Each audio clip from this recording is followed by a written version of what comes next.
আসসালামু আলাইকুম।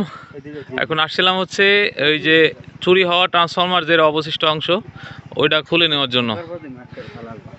এখন এই ট্রান্সফরমারটা খুলছি, খোলার পরে দেখেন ভিতরে অবশিষ্ট কি আছে। অবশিষ্ট কিছুই নেই, শুধু এই যে ব্যথার ওষুধ তেল আছে, ট্রান্সফরমারের তেল, মানে অনেক পরিষ্কার তেল। এটা নাকি ব্যথার খুব কাজ করে, এলাকার লোক সবাই বলে। কাকু এটা কি ব্যথার কাজ করে আসলেই? আপনার লাগবে ওইটু? এটা ব্যথার কোনো কাম করে না, ঠিক আছে? যদি কাজ করতো তাহলে আমাকে তো হাত টাত ব্যথা হয়, আমরাই লাগাইতাম। পোড়াটা লাগবে। হ্যাঁ, তো সবাই মনে করে এটা নাকি ব্যথার খুব কাজ করে, আসলে কি কাজ করে কি না করে এটা আমি কোনো প্রমাণ পাইনি আজ পর্যন্ত।